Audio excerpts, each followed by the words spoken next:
Hello everyone, फिर से एक बहुत ही इंटरेस्टिंग न्यू ड्रामा लेकर आई हूँ जिसकी स्टोरी बहुत ही ज़्यादा अच्छी है। तो चलो जल्दी से वीडियो को लाइक कर लो और अभी तक आपने चैनल को सब्सक्राइब ना किया हो तो प्लीज़ कर लो। तो ड्रामा के स्टार्ट में हम देखते हैं जिया को, जिसे नॉवल का सिस्टम एक नई नॉवल में जाने का टास्क दे रहा होता है और वो उसे पूरी स्टोरी दिखाने लगता है। तो फिर हम नॉवल की कहानी का हीरो देखते हैं और हीरोइन देखते हैं। हीरो ने नॉवल की हीरोइन को कैद करके पिंजरे में रखा होता है, पर जो नॉवल की हीरोइन होती है शाओ, वो उसे बिल्कुल पसंद नहीं करती है और वो उसका लाया हुआ खाना फेंक देती है और चिल्लाने लगती है कि एक्टिंग मत करो मेरे सामने, मैं तुमसे कभी प्यार नहीं करने वाली हूँ और तुम तो प्यार करवाना डिजर्व ही नहीं करते हो और मेरे पास पहले से ही बॉयफ्रेंड है और मैं तुमसे कभी शादी नहीं करूँगी। तो फिर ली चेन बहुत ही ज़्यादा गुस्सा होने लगता है और शाओ से कहता है कि तुम मुझे छोड़कर कहीं नहीं जा सकती, तुम्हें मरते दम तक मेरे साथ रहना होगा और अगर तुम मुझे छोड़कर भागने की कोशिश करोगी तो मैं तुम्हारी मॉम का इलाज का पैसा देना बंद कर दूंगा। तो शाओ कहने लगती है कि तुम पूरे पागल हो चुके हो। तो फिर ये सुनकर उसे बहुत बुरा लगता है और वो यहाँ से चला जाता है। फिर शाओ को यहाँ फ़ोन मिल गया होता है और वो ली चेन के दुश्मन मिस्टर फू को कॉल करके उसे उसकी कंपनी की इन्फॉर्मेशन देने का बोल देती है और बदले में वो ली चेन को मार दे ऐसा वो डील करती है। तो फिर जो इस कहानी का विलन है फू, वो इसे किडनैप कर लेता है और ली को धमकी देते हुए बताता है कि तुम्हारी इस वुमेन ने मुझे तुम्हारी कंपनी के सारे सीक्रेट बता दिए और इसने मेरे साथ मिलकर प्लान बनाई थी कि हम दोनों तुम्हें ट्रिक करके यहाँ पे बुलाएंगे। ली ये सुनकर काफ़ी शॉक होता है और शाओ से कहता है कि तुमने ऐसा क्यों करी, मैं तुमसे इतना प्यार करता हूँ और मैं बस हमेशा तुम्हारे साथ रहना चाहता हूँ। तो शाओ चिल्लाते हुए कहती है कि लेकिन मैं तुमसे प्यार नहीं करती हूँ और मेरा ज़िंदगी का सबसे बड़ा रिग्रेट यही है कि मेरी लाइफ में तुम कहाँ से आ गए। और फिर मिस्टर फू से कहने लगती है कि जैसा हमने डील करे थे, अब मैंने ली को यहाँ पर बुलवा दी हूँ तो तुम मुझे आधे पैसे दोगे। तो फिर फू तो शाओ को मार देता है गोली से और फिर ली तो शाओ के लिए बहुत ज़्यादा रोने लगता है। तभी इतने में मिस्टर फू यहाँ से जाते हुए इसे भी गोली मार देता है और दोनों ही मर जाते हैं। अब नॉवेल का सिस्टम ये सारी स्टोरी जिया को दिखा देता है और फिर जिया कहती है कि यानी ये वही है ना जिसे मुझे इस दुनिया में प्यार करना है। तो सिस्टम कहता है कि शाओ ली से इसलिए नफरत करती थी क्योंकि उसने उसे अपने आप से प्यार करने पर फोर्स करवाया और उसका फ्रीडम छीन लिया, इसलिए वो एंड में मर गई।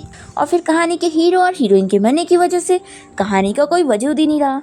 तो अब तुम्हारा टास्क होगा कि तुम एक नॉर्मल लड़के की जगह लोगी और ली को खुद से प्यार करवाओगी। तो इस तरीके से ली कहानी की हीरोइन को प्यार करने पर फोर्स नहीं कर पाएगा और फिर उसका फ्रीडम नहीं छीन पाएगा। तो दोनों हीरो हीरोइन जिंदा रहेंगे और ये कहानी अच्छे से चलेगी। तो फिर जिया कहती है कि ठीक है, मैं इससे बहुत ज़्यादा प्यार करूँगी और हमेशा उसके साथ रहूँगी। फिर सिस्टम जिया को बताता है कि वो उसे ली की कंपनी की एक ऑर्डिनरी एम्प्लॉय की आइडेंटिटी दे रहा है जो कि अब मर चुकी है और जिया अब उसकी जगह लेगी। हम ली को देखते हैं जो कि मीटिंग में बहुत ही ज़्यादा गुस्सा हो रहा होता है और वो अपने सभी एम्प्लॉय से कहता है कि वो लोग वापस से प्लान को बनाएं और वो सभी एम्प्लॉय से वापस से प्रोजेक्ट प्लान बनाने को कहता है। तभी इतने में उसका असिस्टेंट एक एम्प्लॉय को जाकर ऑर्डर देने लगता है कि प्रेसिडेंट के ऑफिस में उनके लिए चाय लेकर जाओ। तो हम देखते हैं कि ये एम्प्लॉय कोई और नहीं बल्कि शाओ होती है और उसे पता चल जाता है कि उसका वापस से रीबर्थ हुआ है और फिर वो सोचने लगती है कि पिछली लाइफ में जब वो ली को चाय देने के लिए गई थी तो गलती से उसके ऊपर चाय गिरा दी थी और फिर उसने अच्छे बनने की बहुत एक्टिंग करा था और फिर इसने उसे अच्छा समझ ली थी और अपना फ्रेंड बना ली थी और फिर उसके बाद उसने उसको कैद करने की कोशिश किया था। शाओ इस बार सोच लेती है कि मैं अपनी इस लाइफ में दोबारा उसे कभी चाय सर्व करने नहीं जाऊंगी। फिर वो असिस्टेंट से कह देती है कि मैं यहाँ पर ऑफिस में काम करने आई हूँ, ना कि ये सारे नौकरों वाले काम करने। तभी इतने में एक एम्प्लॉय असिस्टेंट से कहती है कि मैं जाती हूँ बॉस को चाय देने के लिए और वो कोई और नहीं जिया होती है। शाओ सोचती है कि मैंने ऐसी लड़की बहुत देखी हूँ जो मिस्टर ली को सेड्यूस करने की कोशिश करती थी, लेकिन मिस्टर ली को तो पहली नज़र में मुझसे प्यार हो गया था, वो भी पागलों वाला। तो वो तो किसी भी लड़की को भाव नहीं देता था और सभी को बहुत ही बेरहमी से फायर कर देता था, इसलिए इसे लगता है कि अब ये जिया को भी फायर कर देगा। तो ये सोचती है कि अब ली इस एम्प्लॉय को भी फायर कर देगा। हम देखते हैं यहाँ जिया को जो कि ली के ऑफिस में चाय लेकर आती है और वो सोच रही होती है कि उसने मास्क इसलिए पहनी हुई है क्योंकि अभी तक उसकी बॉडी का डेटा इस लड़की की बॉडी में पूरी तरीके से आया नहीं है, तो उसे एलर्जी हो गई है, इसलिए मास्क पहन के अभी उसे रहना पड़ेगा। जिया सोचती है कि पता नहीं मैं मास्क पहनकर उसका अटेंशन ले पाऊँगी कि नहीं, फिर वो जाकर ली को चाय सर्व करती है और फिर हाथ उसका टच करते हुए उसे सॉरी कहती है और यहाँ से चली जाती है। फिर ली को जिया की लाई हुई चाय अच्छी लगती है और वो उसकी खुशबू भी पसंद करता है। फिर असिस्टेंट को ऑर्डर देता है कि जिस लड़की ने अभी मेरे लिए चाय लेकर आई थी उसे यहीं के डिपार्टमेंट में ट्रांसफ़र कर दो और उसका काम होगा सिर्फ मेरे लिए चाय बनाना और कुछ और नहीं। फिर जैसे ही जिया बाहर जाती है तो शाओ सोच में पड़ती है कि ये रोते हुए बाहर क्यों नहीं आई। फिर इतने में जैसे असिस्टेंट को ये देखती है तो सोचती है कि लगता है अब असिस्टेंट इसे फायर करने वाला होगा। पर असिस्टेंट तो जिया से कह देता है कि मिस्टर ली ने आपको सेक्रेटरी डिपार्टमेंट में ट्रांसफ़र करने के लिए बोला है। फिर सभी एम्प्लॉयज़ भी बातें करने लगते हैं कि लगता है ये लड़की बॉस की फेवरेट बन गई है, हमें पता होता तो हम लोग बॉस के लिए चाय लेकर जाते। शाओ तो बहुत ज़्यादा शॉक हो रही होती है कि इसे फायर नहीं किया गया, उल्टा इसका ट्रांसफ़र किया गया, ये क्या चल रहा है। फिर इसके बाद सभी एम्प्लॉयज़ जब लिफ्ट में होते हैं तभी इतने में ली भी यही लिफ्ट में आ जाता है। तो ये लोग सोच में पड़ जाते हैं कि बॉस का तो खुद का पर्सनल लिफ्ट है तो ये हमारे साथ क्या कर रहे हैं। शाओ सोचती है कि ये फिर से मेरे लिए आ गया है, मैं इसका अटेंशन पाना नहीं चाहती हूँ, मुझे फिर से अपनी पिछली लाइफ की मिस्टेक नहीं करनी है। फिर यही सोचकर ये जल्दी से यहाँ से भागने लगती है और तभी इसके धक्के की वजह से जिया गिरने वाली होती है तो ली जल्दी से उसे गिरने से बचाता है। फिर तो जिया शॉक में पड़ जाती है और वो सोचती है कि सिस्टम ने जैसा उसे इस नॉवल की स्टोरी बताया था उसके हिसाब से तो मेल लीड फीमेल लीड के अलावा किसी भी लड़की के ऊपर ध्यान नहीं देता है और वो हर लड़की को अपने से दूर कर देता है। तो ये सोचती है कि लेकिन इसने मुझे दूर नहीं किया तो क्या स्टोरी में कुछ डिफरेंस आ गया है। फिर जिया से सॉरी बोलकर यहाँ से चली जाती है पर ली तो उसकी खुशबू सूंघता ही रह जाता है और फिर वो थोड़ी देर बाद भी उसके बारे में ही सोच रहा होता है और फिर उसे सीसीटीवी में देखने भी लगता है और सोचता है कि वो किसे मैसेज कर रही होगी, क्या वो अपने बॉयफ्रेंड को मैसेज कर रही होगी। फिर ली अंदर से सोचने लगता है कि मेरा दिल कर रहा है कि मैं इसे लॉक कर दूँ और इसे सिर्फ मैं ही देखूँ, मेरे अलावा कोई और ना। फिर यही सोचने के साथ ही ली को अपना बचपन याद आने लगता है कि कैसे उसकी मॉम उसके डैड से नफरत करती थी और कहती थी कि वो एक पागल है। ली जब अपनी मॉम के पास जाता है तो उसकी मॉम उसे भी धक्का दे देती है और कहती है कि मुझसे दूर रहो, तुम भी अपने डैड की तरह पागल होंगे, तुम्हारे अंदर भी उन्हीं का ही खून है और देखना तुमसे भी कोई प्यार नहीं करेगा।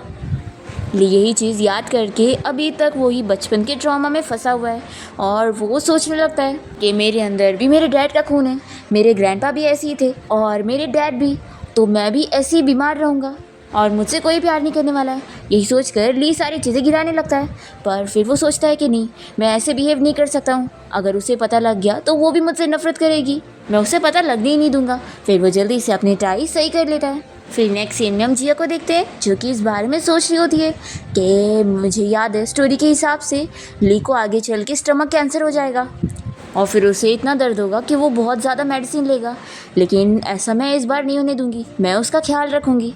फिर एक एम्प्लॉय जिया को अपने पास बैठने के लिए बोलती है और फिर वो पूछती है कि वैसे तुम हमेशा मास्क क्यों पहनी रहती हो। तो जिया कहती है कि मुझे एलर्जी है इसलिए। फिर वो जैसे ही अपना मास्क हटाती है इतने में ली सामने से आ रहा होता है और वो जिया को देखते ही रह जाता है। फिर जिया भी उसे देख लेती है और सोचती है कि पता नहीं मैं उससे पसंद आऊँगी कि नहीं। इतने में वो एम्प्लॉय से पूछती है कि क्या मेरे फेस पे एलर्जी नज़र आ रही है, सॉरी अगर मैं तुम्हें डरा दी होंगी तो मैं कहीं और जाके खाना खा लेती हूँ।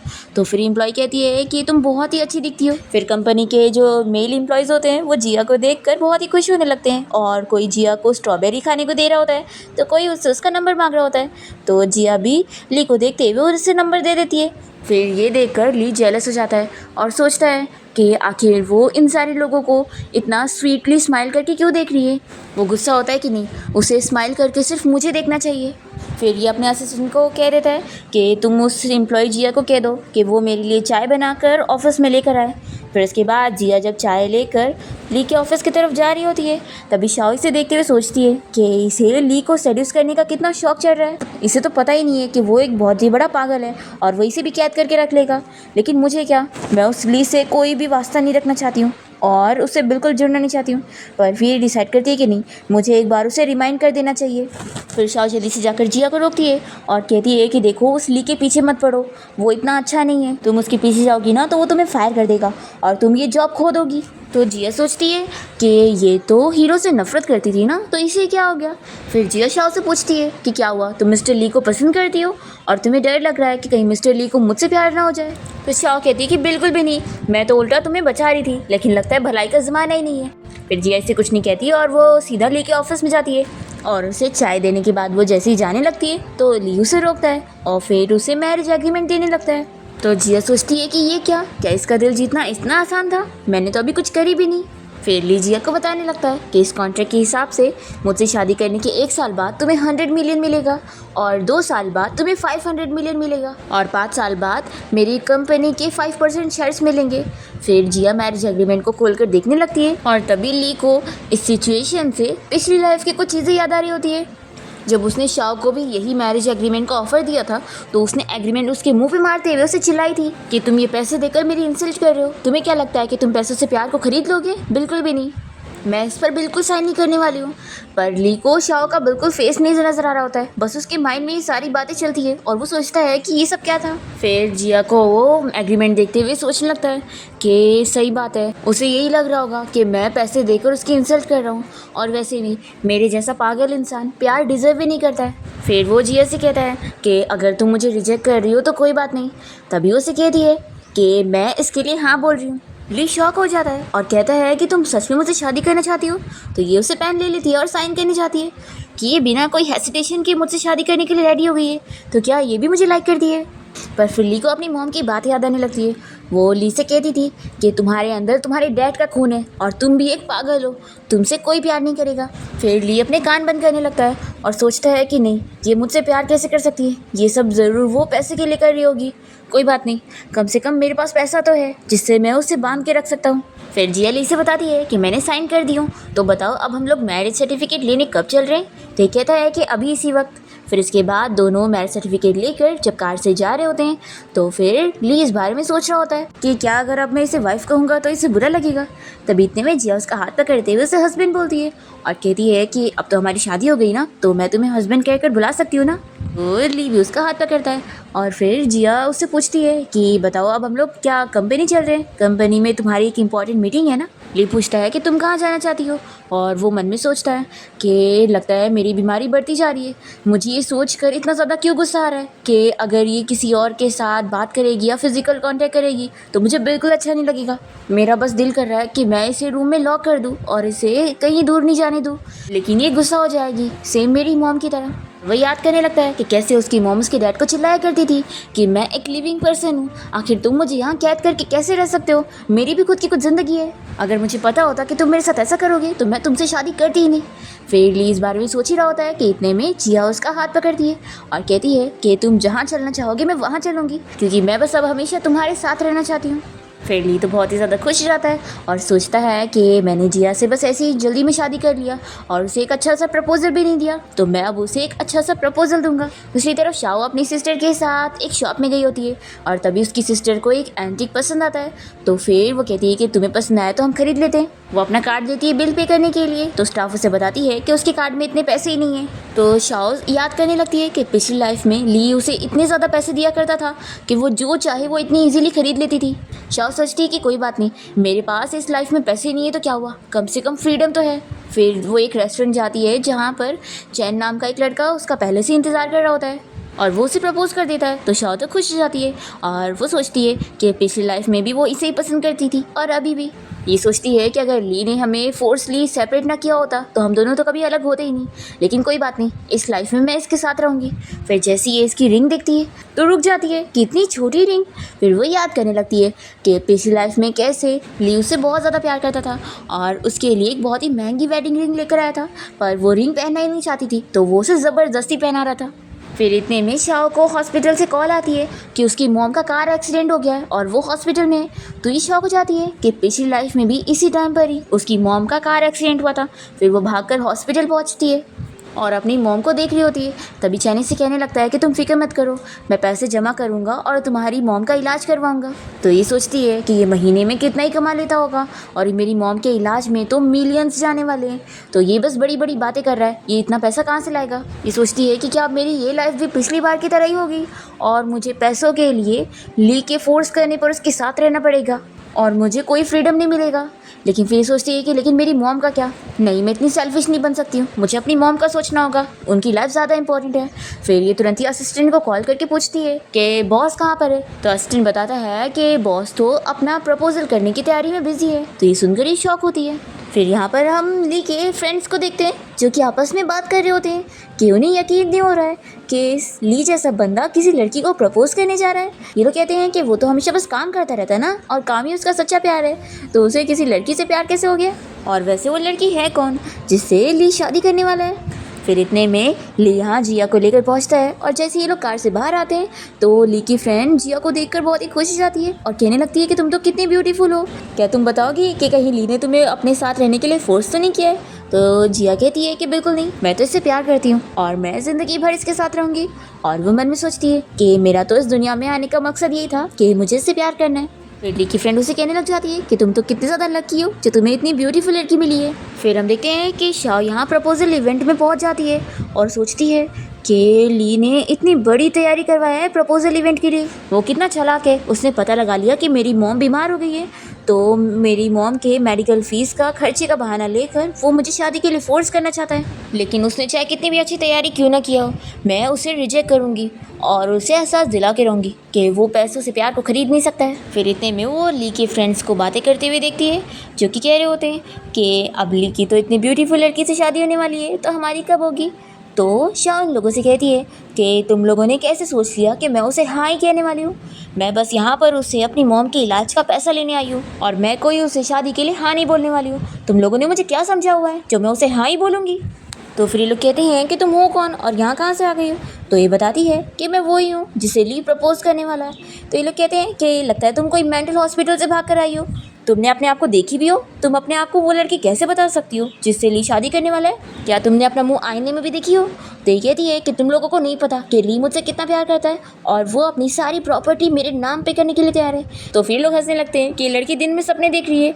फिर लोग इसे बताते हैं कि हम लोग ली की फ्रेंड्स हैं और अगर ली तुमसे शादी करने वाला होता तो क्या वो तुम्हें हमसे नहीं मिलवाता। तो फिर ये कहती है कि देखना अब तुम लोग बस इंतज़ार करो, जब ली मुझे आके प्रपोज करेगा ना तो बाद में तुम ही लोग मुझसे माफ़ी मांगोगे। और फिर आवाज़ देने लगती है कि ली आखिर तुम कहाँ छुपे हो, जल्दी सामने आओ। दूसरी तरफ ली इस बारे में सोच रहा होता है कि मैं जब जिया को सभी के सामने प्रपोज करूँगा तो वो मुझे पक्का हाँ बोलेगी ना। फिर एक स्टाफ उसे रिपोर्ट देने लगता है कि ये सारा आज का प्रोसेस रहेगा, वो एक बार पढ़ ले। तभी यहाँ पर जिया आ जाती है और वो उससे पूछने लगती है कि बताओ मैं कैसी लग रही हूँ, क्या मैं अच्छे से तैयार हो गई हूँ। तो ये जेलस होने लगता है और जल्दी से जिया को उस लड़के से छुपा रहा होता है और फिर वो स्टाफ को बाहर जाने के लिए बोलता है। फिर जिया और ये किस करने वाले होते हैं, पर इतने में वो रुक जाता है और कहता है कि मैं भी रेडी होने जा रहा हूँ, ऐसे बोलकर भाग जाता है। जिया सोचती है कि कितना ज़्यादा शाय है। फिर हम देखते हैं कि ली का सभी लोग इंतज़ार कर रहे होते हैं और तभी ली यहाँ इवेंट पे पहुँच जाता है और फिर शाओ से कहती है कि मैं यहाँ पर आ गई हूँ, अब तो तुम सेटिस्फाइड हो गए होंगे ना, तो बताओ तुम मेरी मॉम के इलाज का पैसा दोगे कि नहीं। तो ली उसे कहता है कि तुम हो कौन। तो फिर ये सुनने के बाद ली के सारे फ्रेंड हंसने लगते हैं और कहते हैं कि हमें तो शक हो ही रहा था कि तुम बस झूठ कह रही हो, ली अंधा थोड़ी ना है जो वो फेरी जैसी लड़की को छोड़कर तुम्हें पसंद करेगा। फिर शाओ कहने लगती है कि तुम ज़रूर बस मुझे ना पहचानने का नाटक कर रहे होंगे ना। तो ली से अपना हाथ छुड़ाता है और वो आगे बढ़ता है। इतने में फिर वो देखता है कि जिया यहाँ पर आ रही है, तो वो तुरंत ही नील डाउन होते हुए नीचे बैठ जाता है रिंग निकालते हुए। फिर शाओ खुश होने लगती है और ये सोचती है कि ये सारे फ्रेंड्स मुझ पे हंस रहे थे ना, अब मैं इन लोगों को दिखाऊंगी। अभी मैं अपनी इज्जत बनाने के लिए इसकी रिंग तो पहन लूँगी, पर बाद में इसके साथ ब्रेकअप करूँगी। फिर इतने में जिया ली को हाँ बोलती है और वो उसे तुरंत ही रिंग पहना देता है। फिर तो ये शौक रह जाती है और ली के सभी फ्रेंड्स भी इसे कहने लगते हैं कि अपनी आंखों से देख लो, ली की फियांसी ये है। फिर सभी जिया और ली को किस करने के लिए चीयर करते हैं, तो ली जिया को तुरंत ही किस करता है। तो फिर शाओ चिल्लाने लगती है कि ली आखिर तुम इस लड़की को रिंग कैसे पहना सकते हो और इसे किस भी कैसे कर सकते हो। तो ये कहता है कि तुम हो कौन और मेरी शादी क्यों खराब कर रही हो।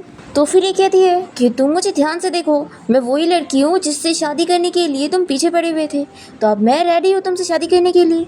तो ली अपने सिक्योरिटी गार्ड्स को बुलाता है कि इस पागल लड़की को यहाँ से बाहर निकालो। तो ये शौक होती है कि तुमने मुझे पागल लड़की कहा। तो फिर शाओ सोचती है कि मेरा रीबर्थ हुआ है और मुझे अच्छी तरीके से पिछली लाइफ की सारी चीज़ें याद है कि ये मुझे कितना प्यार करता था, लेकिन आखिर इसे कुछ भी याद क्यों नहीं है। फिर जिया भी सोचने लगती है कि लगता है इसका रीबर्थ हुआ है। स्टोरी के हिसाब से ली तो इसे बहुत ज़्यादा लाइक करता था, तो अब इसके इतना कुछ कहने पर कहीं ली को सब कुछ याद तो नहीं आ जाएगा और मेरा मिशन फेल तो नहीं हो जाएगा। फिर जिया कहने लगती है कि तुम बस कंपनी की एक ऑर्डिनरी सी एम्प्लॉई हो ना। तो ली कहता है कि अच्छा, तो तुम मेरी कंपनी की एम्प्लॉई हो और मेरी शादी ख़राब कर रही थी, फिर तो मैं तुम्हें फायर कर रहा हूँ। फिर जिया सोचने लगती है कि मैं शाओ को बिल्कुल भी ली के करीब नहीं रहने दे सकती हूँ, नहीं तो मेरा मिशन फेल हो जाएगा। और वैसे भी इससे इम्पॉर्टेंट ये है कि इसने स्टोरी के हिसाब से ली को पिछली लाइफ में कितना ज़्यादा हर्ट कर दी थी, लेकिन मैं ऐसा अब इसे दूसरी बार नहीं करने दूँगी। और फिर ये गार्ड से कहती है कि इस लड़की को यहाँ से बाहर निकालो।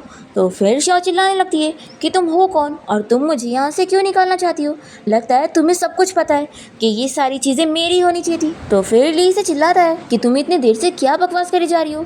और फिर ये जिया से कहता है कि तुम इस लड़की की बातों पर बिलीव मत करना, ये सब कुछ भी कहे जा रही है, मेरे दिल में तो सिर्फ तुम ही हो। तो जिया कहती है कि मुझे तुम पर बिलीव है। तो ये सुनने के साथ ही शाओ सोचती है कि इस लड़की ने ली को अपनी बातों में फंसा के रखी हुई है और ऐसे तो ली मेरे बारे में सब कुछ भूल जाएगा, लेकिन अपनी मॉम की मेडिकल फीस के लिए मुझे इसे सब कुछ याद दिलाना ही होगा।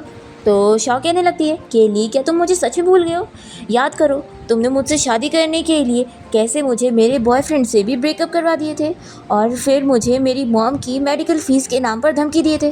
फिर ली को पुरानी लाइफ की कुछ चीज़ें याद आने लगती है और उसका सर दर्द होने लगता है। फिर शाओ से और बता रही होती है कि तुम्हें याद आ रहा है ना। फिर जिया भी डर जाती है कि लगता है अब इससे चीज़ें याद आ रही है, पर इतने में ली कहता है कि तुम लोग देख क्या रहे हो, इस पागल लड़की को यहाँ से बाहर निकालो। फिर जिया खुश हो जाती है कि लगता है इसे अभी कुछ भी याद नहीं आया। फिर ली के फ्रेंड्स कहने लगते हैं कि लगता है ज़रूर ये कोई पागल लड़की होगी जो कि मेंटल हॉस्पिटल से भाग कर आ गई होगी। फिर ली फिर से जिया से सब कुछ क्लियर करने लगता है कि वो लड़की जो भी कह रही थी सब झूठ था और सब बकवास था। तो कहती है कि मुझे तुम्हारी बातों पर बिलीव है, तो बताओ अब तुम मुझे डांस के लिए पूछोगे कि नहीं, और वो से अपना हाथ देती है। फिर दोनों यहाँ पे डांस करते हैं और उसके बाद ये लोग अपनी वेडिंग नाइट मनाने के लिए घर आ जाते हैं। पर फिर ली तो जिया को सोने का बोलकर जाने लगता है और वो स्मोक कर रहा होता है। तो जिया जल्दी से जाकर उसे हग करती है और कहती है कि अब तो हमने मैरिज सर्टिफिकेट भी ले चुके हैं और आज तुमने मुझे प्रपोज भी कर दिए, तो फिर अब हमें आगे बढ़ना चाहिए। और फिर वो उसे किस करने लग जाती है। फिर ली भी जिया को किस कर रहा होता है और वो सोचता है कि क्या ये सब बस एक ड्रीम है या फिर जिया सच में अब मेरी हो चुकी है। फिर अगली सुबह जैसे ही ली की नींद खुलती है तो वो जिया को रूम में ना देखकर बहुत ही ज़्यादा फिक्र करने लगता है और फिर वो भागते हुए किचन में जाकर जल्दी से जिया को हग कर लेता है। जिया कहती है कि क्या हुआ, तुमने कोई बुरा सपना देखे। तो फिर ये बताता है कि मुझे लगा तुम मुझे छोड़कर जा चुकी हो। तो कहती है कि ऐसा मत सोचो। फिर ये सोचता है कि आखिर मेरा अभी इतना ऐसा क्यों दिल कर रहा है कि मैं इसे किसी को भी ना देखने दूँ और इसे लॉक करके रखूँ। फिर वो कहता है कि चलो हम लोग हनीमून के लिए चलते हैं। और फिर दूसरी तरफ हम देखते हैं यहाँ पर शाओ को, जो कि ली की कंपनी के बाहर पहुँच जाती है और सोचती है कि उसने ज़रूर मेरे सामने वो प्रपोजल वाला नाटक किया होगा और ये सब उसने जानबूझ के मुझे प्रोवोक करने के लिए किया है ताकि मैं उसकी कंपनी के सामने आऊँ। तो देखो मैं अब आ गई हूँ। तभी अस्टिन यहाँ पर आकर इसे चिल्लाता है कि बॉस ने अब तुम्हें फायर कर चुके हैं, तुम यहाँ पर आई कैसे। तो कहती है कि तुम मिस्टर ली को जाकर कह दो कि मैं यहाँ पर उनसे मिलने आई हूँ, तो वो खुद आएगा यहाँ पर मुझसे बात करने। तो फिर ये कहता है कि तुमने आखिर प्रेसिडेंट को क्या समझी हुई हो, वो तो अपनी वाइफ के साथ हनीमून मनाने गए। और फिर असिस्टेंट गार्ड्स को ऑर्डर देता है कि इस लड़की के ऊपर नज़र रखो और इसे अंदर नहीं आने देना। फिर ही सोचती है कि उस लड़की को बाद में उसकी असलियत पता चलेगी जब वो उसकी फ्रीडम छीन लेगा। तो फिर सोचती है कि नहीं, मुझे अपनी मॉम के इलाज के लिए पैसे चाहिए। फिर ये तुरंत ही उसे कॉल करने लगती है। लियान जिया के साथ अपना हनीमून मनाने गया होता है और वो उसका कॉल कट कर देता है और जिया को अपने सारे शेयर्स एग्रीमेंट लाकर देता है कि अब मेरे सारे एसेट्स तुम्हारे हैं। कहता है कि चलो अब हम लोग बाहर शॉपिंग करने चलते हैं। फिर हम देखते हैं कि जिया बाहर के नज़ारे को एंजॉय कर रही होती है। तभी इतने में एक फॉरेनर जिया को प्रपोज करने लगता है कि वो कितनी ब्यूटीफुल है। तो फिर ली ये देखकर जेलस हो जाता है। जिया उस बंदे को रिजेक्ट करती है कि मेरे पास पहले से हस्बैंड है। और फिर ली उसके पास पहुंच जाता है और मन में सोच रहा होता है कि ये इतनी ब्यूटीफुल है, मुझे इसे बाहर लाना ही नहीं चाहिए था, नहीं तो सब लोग इसे ही देख रहे होंगे, मुझे इसे लॉक करके रखना चाहिए ताकि ये सिर्फ हमेशा मेरी हो। फिर रात में जिया जब सो रही होती है तो ली उसके पास जंजीर लेकर पहुंचता है और सोचता है कि अब मैं इसे यहाँ पर लॉक करके रखूँगा तो ये हमेशा मेरी होगी। फिर ली याद करने लगता है कि कैसे उसके डैड ने भी उसकी मॉम को जंजीरों से बांध दिए थे और वो उसकी आंखों के सामने ही रोड पर भाग रही थी और तभी उनकी कार एक्सीडेंट में मौत हो गई थी। तो उस ली के डैड आकर उसे कहने लगते हैं कि आखिर तुम मुझसे दूर क्यों भागना चाहती थी, देखो अब तुम्हारा क्या हाल हो गया। फिर वो सब याद करके ये सोचता है कि नहीं, मैं अपने डैड की तरह नहीं बन सकता हूँ, अगर मैं ऐसा करूँगा तो ये भी मुझसे नफरत करेगी सेम मेरी मॉम की तरह। फिर इतने में जिया जाग जाती है तो ये जल्दी से जंजीर को छुपाने लगता है। जिया सोचती है कि स्टोरी के हिसाब से ये वही टाइम होगा जब इसने शाओ को पिंजरे में लॉक करके रख दिया था। कि कैसे जब वो शाओ को पिंजरे में लॉक कर देता है तो शाओ बहुत ही गुस्सा हो जाती है और उसे चिल्लाने लगती है और कहती है कि तुम कहीं मर क्यों नहीं जाते, तुम जैसे बंदे को कोई प्यार कर ही नहीं सकता है, काश तुम्हारे माँ बाप ने तुम्हें बचपन में मार दिए होते तो ज़्यादा अच्छा रहता। जिया ये सब याद कर ही रही होती है कि लियो उसके रिएक्शन से सोचता है कि लगता है इसने देख ली है और अब ये मुझसे डर गई होगी और अब ये मुझे छोड़कर चली जाएगी। पर इतने में जिया तो उसका हाथ पकड़ती है और फिर उसके हाथ से जंजीर लेकर खुद ही अपने हाथों में बांध लेती है और कहती है कि ऐसे अब तुम खुश होंगे ना, ऐसे में ज़्यादा सेफ हो। ली तो चौंक कर देखता रह जाता है और फिर नेक्स्ट मॉर्निंग जब ली की नींद खुलती है तो वो जिया के हाथ में जंजीरों को बंधा हुआ देखता है, तो जल्दी से खोल देता है और देखता है कि उसके हाथ में कैसे निशान आ गए। तो वो तुरंत ही जल्दी से मेडिसिन निकालता है और उसके हाथों में लगाने लगता है। फिर जिया जाग जाती है तो उसे कहता है कि सॉरी, मुझे तुम्हें इस तरीके से ट्रीट नहीं करना चाहिए था और तुम्हें ऐसे चोट नहीं पहुंचाना चाहिए था। और वो मन में सोचता है कि आखिर मैं खुद को कंट्रोल क्यों नहीं कर पाता हूँ। अगर मैं ऐसे ही बिहेव करता रहूँगा तो ये मुझे छोड़कर चली जाएगी। जी ऐसे कहती है कि कोई बात नहीं, मुझे दर्द नहीं हो रहा है। तो ये सोचता है कि आखिर ये इतनी ज़्यादा अच्छी कैसे है। फिर वो जल्दी से उसे हक कर लेता है और पूछता है कि जिया, क्या हम दोनों ज़िंदगी भर ऐसे ही साथ में रहेंगे, सिर्फ हम दोनों? तो वो हाँ बोलती है। फिर इसके बाद ली घर में रखी हुई सारी डिवाइस यानी कि मोबाइल, लैपटॉप वगैरह को लॉकर में डाल के लॉक कर देता है और फिर सोचता है कि अब हम लोग किसी भी दूसरे पर्सन से कांटेक्ट नहीं करेंगे और हम दोनों साथ में हमेशा अकेले रहेंगे। फिर जिया अपना फ़ोन ढूंढने लगती है और समझ जाती है कि कोई भी टैबलेट और लैपटॉप भी नज़र नहीं आ रहा है, सारी कम्युनिकेशन डिवाइस गायब है। फिर इतने में लीज के पास आता है और उसे पानी देता है और फिर वो उसके साथ यहाँ पर अच्छा टाइम स्पेंड कर रहा होता है। रात में जब जिया सो जाती है तो फिर ली उसके पास आकर देखने लगता है, पर तभी इतने में ली का बहुत ज़्यादा पेट दुखने लगता है और जिया जाग जाती है और कहती है कि क्या तुम्हारा पेट दुख रहा है? देखो जल्दी से मुझे फ़ोन दे दो, मैं एम्बुलेंस को कॉल करके बुलाती हूँ। तो फिर ये मन में सोचता है कि अभी से पता लग चुका है कि मैंने इसे यहाँ पर कैद करके रखा हूँ, फिर तो ये फ़ोन ले लेगी तो बाहर किसी को कॉल करने के बाद मुझे हमेशा के लिए छोड़कर चली जाएगी। फिर ही कहता है कि नहीं मैं ठीक हूँ। तभी इतने में जिया के पास तो फ़ोन होता ही है, वो जल्दी से कॉल करने लगती है। तो फिर ही कहता है कि तुम्हारे पास फ़ोन कैसे? और फिर वो बेहोश हो जाता है। फिर ली को जब हॉस्पिटल में होश आता है तो वो सोचता है कि वो अब मुझे छोड़कर जा चुकी है, आखिर मैं अब इस चीज़ को कैसे एक्सेप्ट करूँगा। इतने में जिया यहाँ इसके वार्ड में आती है और खुश होती है कि तुम जाग गए। तो ये कहता है कि तुम मुझे छोड़कर नहीं गई। तो जिया कहती है कि मेरा हस्बैंड यहाँ हॉस्पिटल में बीमार है तो मैं उसे छोड़कर कहाँ जाऊँगी। फिर वो उसे अपना लाया हुआ सूप पिलाने लगती है और फिर कहती है कि क्या अब तुम्हें अच्छा फील हो रहा है? तो ये हाँ बोलता है और फिर जिया से पूछता है कि तुम्हें तो पता लग गया था ना कि मैंने सारी डिवाइसेस लेकर तुम्हें वहाँ पर कैद करके रखा था और मैंने पहले ही अपनी सारी प्रॉपर्टी तुम्हारे नाम कर चुका हूँ, तो भी आखिर तुम मुझे छोड़कर क्यों नहीं गई?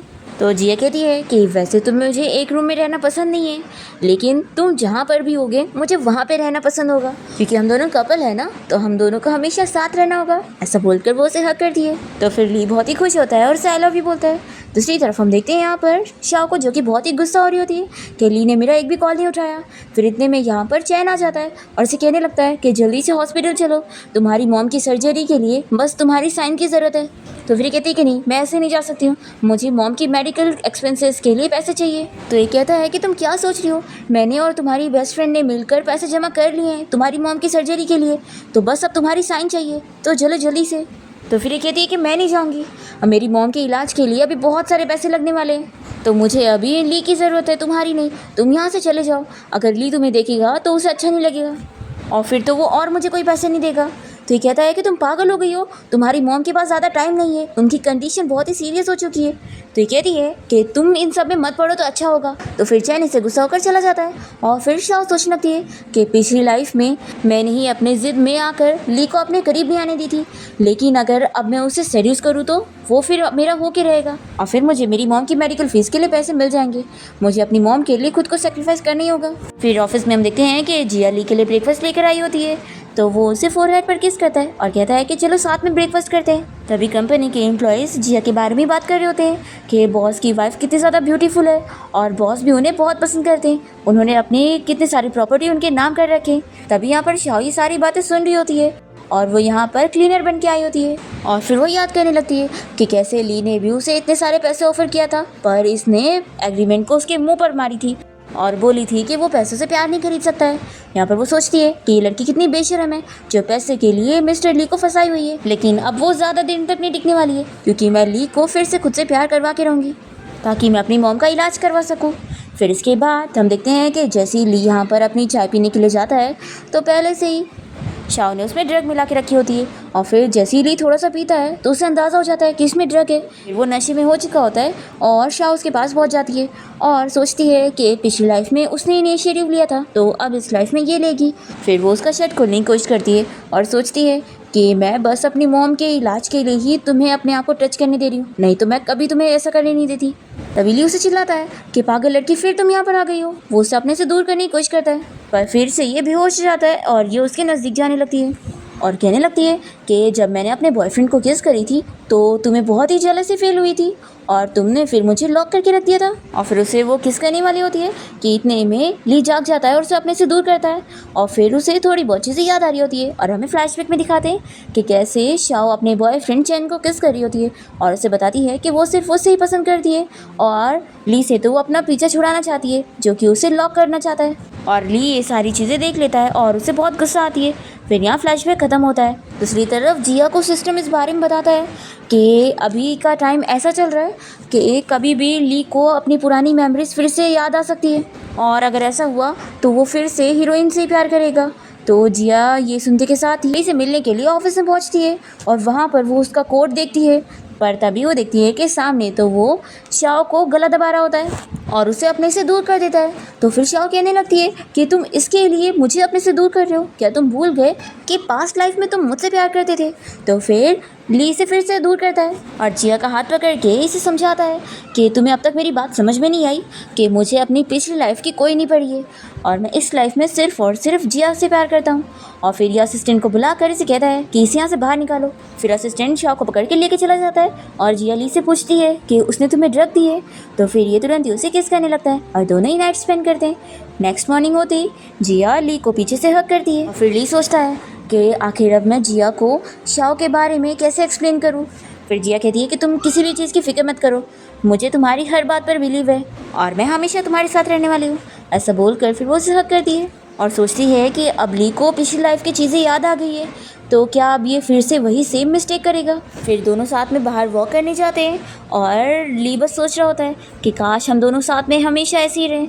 फिर तभी सामने ये दोनों शाओ को देखते हैं जहाँ पर उससे कुछ गुंडे बुली कर रहे होते हैं और शाओ ये सब एक्टिंग कर रही होती है और सोचती है कि ली को अब सब याद आ जाएगा क्योंकि वो मुझे ऐसे बुली होते हुए नहीं देख पाएगा। जिया उसके पास जाने को करती है तो ली जल्दी से जिया को रोकता है और कहता है कि हमें दूसरों के मैटर में नहीं घुसना चाहिए और वो यहाँ से अपने साथ जिया को लेकर चला जाता है। तो फिर शाओ को गुस्सा आती है कि आखिर वो मुझे इग्नोर करके कैसे चला गया, ज़रूर उस लड़की नहीं उसे लेकर गई होगी। फिर ये गुंडे कहने लगते हैं कि हमने जो एक्टिंग करे लाओ उसके पैसे दो और फिर ये लोग तो इसका पर्स लेकर भी भाग जाते हैं। फिर शाओ सोचने लगती है कि आखिर अब मैं क्या करूं। फिर इसे मिस्टर फू के बारे में याद आता है और ये सोचती है कि अब मैं उसका यूज़ कर सकती हूँ। फिर ये तुरंत ही ली के दुश्मन मिस्टर फू से मिलने पहुँचती है और उसे जाकर डील करती है कि वो ली के कंपनी के प्रोजेक्ट की इन्फॉर्मेशन उसे ला कर देगी जिससे वो लैंड खरीद सकता है जो वो खरीदना चाहता था। फिर दूसरी तरफ जिया ली के ऑफिस में होती है और वो सोच रही होती है कि ली आजकल ठीक तरीके से सो नहीं पाता है तो मुझे उसके लिए कोई ऐसे फूड तैयार करने होंगे जो उसे मेडिसिन की तरह हेल्प करे। तभी इतने में असिस्टेंट आकर उसे एक प्रोजेक्ट का डॉक्यूमेंट देता है और उसे संभाल के रखने के लिए बोल देता है कि वो आने वाली मीटिंग के लिए ज़रूरी होंगे। तो जिया उसे लॉकर में डाल देती है और वो याद करती है कि कैसे पिछली लाइफ में शाओ ने इसी डॉक्यूमेंट को मिस्टर फू को दे दी थी, तभी तो ली की कंपनी बैंकरप्ट हो गई थी। तो ये सोचती है कि अब ऐसा नहीं होगा।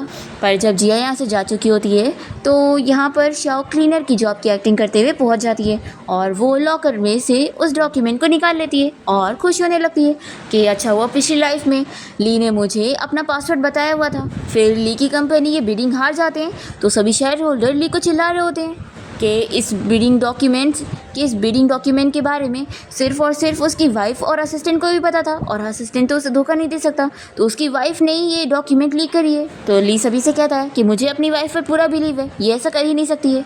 तभी शाओ कहने लग जाती है कि मैंने प्रेसिडेंट की वाइफ को देखी थी, उन्होंने ये डॉक्यूमेंट लीक करी है। तो फिर जिया कहती है कि तुम्हें तो ऑलरेडी फायर किया जा चुका है तो तुम ऐसे विटनेस कैसे बन सकती हो। फिर असिस्टेंट जाकर उसका मास्क हटा देता है और कहने लगता है कि तुम प्रेसिडेंट की वाइफ के बारे में झूठ फैला रही हो। तभी इतने में यहाँ पर मिस्टर फूल अपने सभी गार्ड्स के साथ पहुँच जाता है और वो ली को बताता है कि तुम्हारी वाइफ ने मुझे वो बिडिंग डॉक्यूमेंट लीक करी थी। तो फिर सभी शेयर होल्डर कहने लगते हैं कि अब तो ये प्रूव हो चुका है कि तुम्हारी वाइफ ही धोखेबाज है। तो फिर यहाँ पर असिस्टेंट उसे सीसीटीवी फुटेज ला कर देता है जो कि ली जल्दी से सभी को दिखाने लगता है कि उसकी वाइफ ने कोई धोखा नहीं दिए बल्कि ये डॉक्यूमेंट चुराने वाली तो शाओ थी और वो सीसीटीवी फुटेज में दिख रहा है। तो शाओ सोचती है कि पिछली लाइफ में तो यहाँ ऑफिस में सीसीटीवी कभी नहीं लगी थी तो अब कैसे। लिया मन में सोच रहा होता है कि उसने सीसीटीवी स्पेशली जिया को पूरा दिन देखने के लिए लगाया था। फिर गार्ड शाओ को पकड़ के लेके जा रहे होते हैं तो ये मिस्टर फू से कहती है कि तुम बताओ ना और मेरी साइड लो ना। तो वो कहता है कि मैंने तुम्हें कोई ऑर्डर नहीं दिया था और तुम ये सब अपने मन से कर रही थी। फिर ये लोग इसे लेकर चले जाते हैं और फिर नेक्स्ट सीन में हम देखते हैं कि ली जिया को लेकर एक पार्टी में गया होता है और इस पार्टी में सभी लोग जिया को ही देख रहे होते हैं। तो फिर ली ये देखकर जेलस होने लगता है और फिर उसे मन में वही ख्याल आ रहे होते हैं कि मुझे यहाँ पर जिया को लाना ही नहीं चाहिए था, सभी उसे ही देख रहे हैं। फिर ये तुरंत ही जिया को साइड में लेके जाकर उसे किस करने लगता है और सोच रहा होता है कि वो सिर्फ मेरी है। तभी मिस्टर फू ये देखकर जेलस हो रहा होता है कि ली आखिर अपनी वाइफ के साथ कितना ज़्यादा खुश है। तभी इसके पास शाओ आ जाती है और कहती है कि ज़रूर तुम अब मिस्टर ली की वाइफ जिया में इंटरेस्टेड हो रहे होंगे, तो मैं इसमें तुम्हारी हेल्प कर सकती हूँ। हाँ, लास्ट टाइम तुमने मुझे धोखा दिया है, लेकिन फिर भी ली को पाने के लिए मैं तुम्हारी फिर से हेल्प करने के लिए तैयार हूँ। तो हम लोग चलो एक प्लान बनाते हैं। तो फिर ये इसके साथ प्लान में शामिल हो जाता है। फिर प्लान के हिसाब से ये जूस में ड्रग मिलाकर वेट्रेस के जरिए जिया को दे देती है और जिया जैसे ये पीती है तो वो नशे में हो जाती है और फिर वो देखती है कि वो यहाँ एक होटल रूम में। दूसरी तरफ हम देखते हैं शाओ यहाँ पर ली को आकर बताती है कि उसकी वाइफ जिया उसे चीट कर रही है और वो मिस्टर फू के साथ नाइट स्पेंड कर रही है और वो उसे कहती है कि चलो देखने चलते हैं। ली को इस पर बिल्कुल यकीन नहीं होता है और वो कहता है कि जिया ऐसा कर ही नहीं सकती है। फिर ये लोग जब होटल रूम में आते हैं तो देखते हैं कि मिस्टर फू यहाँ पर किसी लड़की के साथ होता है और फिर ली तुरंत ही फू को बहुत ज़्यादा मारने लगता है और फिर शाओ कहती है कि देखा तुमने, तुम जिस लड़की के ऊपर इतना यकीन कर रहे थे उसने तुम्हें धोखा दिए और ये बस पैसों के लिए तुम्हारे साथ थी। इतने में जिया बाहर से आती है और कहती है कि अच्छा, तुम मेरे ऊपर ऐसा इल्ज़ाम लगा रही हो। फिर ये लोग देखते हैं कि जो लड़की यहाँ पर मिस्टर फू के साथ थी वो तो कोई और ही लड़की होती है और फिर हमें फ्लैशबैक में दिखाते हैं कि जिया जब ड्रग के नशे में होती है तो सिस्टम तुरंत ही उसे मैजिक से एंटीडोट दे देता है, जिसे लेने के बाद जिया तुरंत ही ठीक हो जाती है और वो रूम से बाहर निकल जाती है। और तभी फू को इस रूम में जाते हुए देखकर बाहर वाली एक लड़की उसे फंसाने के लिए यहाँ पर आ जाती है उसके साथ नाइट स्पेंड करने। फिर ली तो खुश हो जाता है कि जिया बिल्कुल सेफ है और फिर वो उसके साथ बाहर जाता है। फिर रात में हम देखते हैं कि जिया उठती है और देखती है कि ली को तो बहुत ज़्यादा बुखार है। फिर वो चली जाती है उसके लिए मेडिसिन लाने और तभी इतने में ली को शाओ के बारे में ही सपना आ रहा होता है और फिर ये उठ जाता है और सोचता है कि मैं बार बार शाओ के बारे में क्यों सोच रहा हूँ। फिर ये अपने माइंड से उसे निकालना चाह रहा होता है। तभी जिया आकर उसे कहती है कि तुम्हें बहुत ज़्यादा फीवर हो गया है। फिर वो उसकी केयर करने लगती है और फिर सुबह होते ही ली का फीवर कम हो जाता है तो जिया खुश होती है और फिर ली को अंदर भेजने के बाद जिया कोई काम से बाहर जाने लगती है और तभी कुछ गुंडे पहले से उसे किडनैप करने के लिए वेट कर रहे होते हैं और वो उसे पकड़ कर लेके जाने लगते हैं। तो जल्दी से यहाँ पर शाओ आ जाती है और कहने लगती है कि तुम लोग मुझे अपने साथ लेकर जाओ क्योंकि मिस्टर ली के लिए इम्पोर्टेंट मैं हूँ, वो मुझे बहुत पसंद करता है और वो मेरे लिए कुछ भी करने के लिए तैयार है। तो फिर लोग कहते हैं कि लेकिन हमें तो तुम्हारा ऑर्डर नहीं मिला था। तो भी ये कहती है कि मुझे लेने जाने में तुम लोग को फ़ायदा होगा। तो फिर ये लोग इसे भी पकड़ के दोनों को साथ में लेके जाते हैं और फिर यहाँ पर हम देखते हैं कि ये मिस्टर फू के हायर किए हुए गुंडे होते हैं जो कि कहने लगते हैं कि तुम लोगों ने इसे क्यों लेकर आए हो, ये तो पागल है और ये सिर्फ झूठ कह रही है। तो शाओ कहती है कि देखना, अभी जब ली आएगा ना तो तुम्हें भी यकीन हो जाएगा कि वो मुझे प्यार करता है और वो मेरे लिए कुछ भी कर सकता है, अपनी सारी प्रॉपर्टी तुम्हें भी दे सकता है, तो इसलिए मेरे से तुम्हें फ़ायदा होगा, तो मुझे यहाँ से मत भगाओ। तो फिर मिस्टर फू कहता है कि ठीक है फिर देख लेते हैं और वो इन दोनों को ही बांध के रखता है और ली को यहाँ पर धमकी देकर बुलाता है। तो फिर ली यहाँ पर जिया को बचाने के लिए पहुँच जाता है पर फिर उसे ये सीन देखकर पिछली लाइफ की चीज़ें याद आने लगती है कि कैसे यहाँ पर इस मिस्टर फू ने शाओ को मार दिया था। फिर मिस्टर फू कहने लगता है कि चलो अब जल्दी से बताओ कि तुम्हारे लिए कौन ज़्यादा ज़रूरी है और मैं इनमें से किसकी जान छोड़ूं, तुम किसकी जान बचाना चाहते हो। तो फिर शाओ जिया से कहने लगती है कि देखना, ये सिर्फ मेरी जान बचाएगा क्योंकि इसके लिए मैं इंपॉर्टेंट हूँ, ये मुझसे प्यार करता है तुमसे नहीं और अब उसे सब कुछ याद भी आ चुका है, तो फिर अब तुम गई। फिर ली फू से कहता है कि वो शाओ को बचाना चाहता है। तो शाओ कहती है कि सुनी तुमने, वो मुझसे प्यार करता है तुमसे नहीं। जिया सोचती है कि वैसे मुझे ये सुनकर बुरा तो लग रहा है कि उसने मुझे नहीं बल्कि इसे चुना, लेकिन मुझे उसका हर डिसीजन मंजूर है, मैं उसके लिए हर चीज़ को एक्सेप्ट करने के लिए तैयार हूँ, ऐसा वो मन में सोचती है। फिर मिस्टर फू यहाँ पर शाओ के ऊपर बंदूक पॉइंट करता है और कहता है कि तुम चाहते हो ना मैं इसकी जान बचाऊँ, तो चलो जल्दी से शेयर एग्रीमेंट पे साइन करके अपनी सारी प्रॉपर्टी मुझे दो, नहीं तो फिर ये नहीं बचेगी। तो शाओ डर जाती है और कहती है कि जल्दी से साइन कर दो, नहीं तो ये मुझे नहीं छोड़ेगा। तो ली यहाँ पर साइन करने की एक्टिंग करता है और फिर वो जल्दी से कॉन्ट्रैक्ट को फेंकते हुए यहाँ पर अपने गार्ड्स के साथ मिलकर मिस्टर फू को पकड़ लेता है और फिर वो जल्दी से जिया की रस्सी खोलकर उसे हक करता है और पूछता है कि तुम ठीक तो हो ना। तो जिया खुश होती है कि उसने जानबूझ के शाओ का नाम लिया था क्योंकि उसे पता था कि ये पागल मिस्टर फू उसी को ही मारेगा जिसे वो चुनेगा और ये नहीं चाहता था कि मुझे कोई चोट पहुंचे। यही सोचकर जिया बहुत ही खुश हो रही होती है। तभी शाओ कहने लगती है कि तुमने तो मुझे चुना था ना, तो फिर तुम इससे क्यों प्यार कर रहे हो, देखो मेरे हाथ में चोट लगी है, मुझे जल्दी से हॉस्पिटल लेके चलो। तो ये कहता है कि तुम हो कौन, मेरा तुमसे कोई लेना देना नहीं है। तो फिर ये कहती है कि लेकिन तुमने तो अभी मुझे चूज़ किया था ना। तो फिर ली से बता देता है कि मुझे लगा था कि वो मिस्टर फू जैसा पागल बंदा उसे ही हर्ट करेगा जिसे मैं चूज़ करूँगा। तो शाओ कहती है कि तुम मुझे अपना टारगेट बना के यूज़ कर रहे थे, आखिर तुम ऐसा कैसे कर सकते हो? पिछली लाइफ में तो तुम मुझसे कितना ज़्यादा प्यार करते थे। तो ये कहता है कि नहीं, तुम गलत कह रही हो, मैं पिछली लाइफ में तुमसे प्यार नहीं करता था, बल्कि बस मेरे पास प्यार की कमी थी और मैंने तुम्हें चुना था। पर तुम्हें तो मैं बहुत ही डिस्गस्टिंग लगता था ना, और तुम मुझे बिल्कुल नहीं चाहती थी, और तुम्हारी वजह से मैं हर दिन दर्द में रहता था और सोचता था कि मैं क्या गलत हूँ। तो फिर जिया कहने लगती है कि नहीं, तुम कोई गलत नहीं हो, तुम हमेशा से ही सही थे। तो कहता है कि नहीं, मैं गलत था, मैंने एक गलत पर्सन को चुना था। और जिया, अब तुमसे मिलने के बाद मुझे पता लगा है कि कोई ऐसा पर्सन मिलना जो कि तुमसे प्यार करता है, उससे मिलने के बाद कितनी खुशी मिलती है। तो फिर शाओ कहने लगती है कि ये सिर्फ प्रिटेंड कर रही है और ये तुमसे प्यार नहीं करती है, ये बस पैसों के लिए तुम्हारे साथ है। तो फिर ली इसे बताता है कि मैंने तो ऑलरेडी इसे अपने सारे पैसे दे चुका हूँ, फिर भी ये मुझे छोड़कर नहीं जा रही है। ऐसा बोलकर वो जिया के साथ यहाँ से जाने लगता है। फिर इसके बाद शाओ अपनी मॉम से मिलने हॉस्पिटल पहुंचती है और सोचती है कि मैं वैसे भी उसे पसंद नहीं करती थी और वो भी मुझे नहीं करता है, और मैं तो बस अपनी मॉम के इलाज के पैसे के लिए उसके पास जा रही थी। फिर इतने में नर्स उसकी मॉम की बॉडी बाहर लेकर आती है और बताती है कि अब उसकी मॉम मर चुकी है। तो फिर ये शॉक हो जाती है और कहने लगती है कि ऐसा कैसे हो गया। फिर जो पब्लिक बैठी होती है वो लोग बातें करने लगते हैं कि ये कैसा हॉस्पिटल है जो एक लड़की की मॉम को इन्होंने मार दिया। तो फिर नर्स सभी से बताती है कि ये लड़की ने अभी तक अपनी मॉम की सर्जरी के लिए साइन नहीं करी थी और इसे ये अपनी मॉम की बिल्कुल नहीं पड़ी थी, ये तो अपने 1 महीने से अपनी मॉम को देखने तक नहीं आई।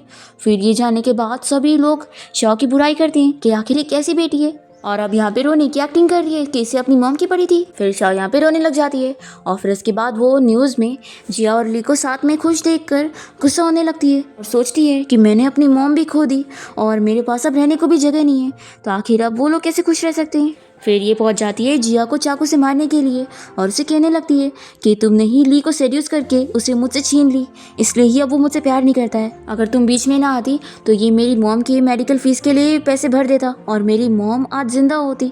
सब तुम्हारी वजह से हुआ है, मैंने तुम्हारी वजह से अपना सब कुछ खो दी हूँ, तो अब मैं तुम्हें नहीं छोड़ूंगी। तभी ली जल्दी से शाओ को पैर से मार के रोकता है और उसे चिल्लाता है कि तुम्हारी हिम्मत भी कैसे हुई मेरी वाइफ को मारने की कोशिश करने की। जिया जल्दी से ली को रोकती है कि तुम इतना ज्यादा हाइपर मत हो। फिर गार्ड्स शाओ को पकड़ के लेकर जाते हैं। फिर रात में ली सपने में देखने लगता है कि जिया उसे छोड़कर जा रही है, तो ये सपना देखकर वो डर जाता है। तो जिया उसे कहती है कि डरो मत, मैं तुम्हारे साथ हूँ। और वो मन में सोचती है कि इतने साल हो गए लेकिन अभी भी ये इसी बात के लिए डरता है। ली पूछता है कि जिया, क्या तुम हमेशा मेरे साथ रहोगी? तो ये कहती है कि हाँ, मैं हमेशा तुम्हारे साथ रहने वाली हूँ। फिर ऐसे ही बहुत साल हो जाते हैं और ये लोग अब बूढ़े भी हो जाते हैं। जिया कहती है कि मैंने तुमसे बोली थी ना कि मैं जिंदगी भर तुम्हारे साथ रहूंगी, तो देखो मैंने अपना प्रॉमिस पूरा करी। तो फिर ये कहता है कि क्या तुम नेक्स्ट लाइफ में भी मेरे साथ रहोगी? तो जिया हाँ बोलती है। फिर ये दोनों सनराइज एंजॉय कर रहे होते हैं और फिर ली अपनी मॉम से कहने लगता है कि मॉम, क्या आप देख रही हो, कुछ लोग ऐसे होते हैं जो पागल लोगों को भी प्यार करते हैं। और फिर वो जिया और अपनी लव स्टोरी के बारे में याद करने लगता है और फिर वो यहीं पर ही मर जाता है और जिया उसके आखिरी पल तक उसे प्यार करती है। और इसी के साथ इस ड्रामा की हैप्पी एंडिंग यहाँ पर हो जाती है।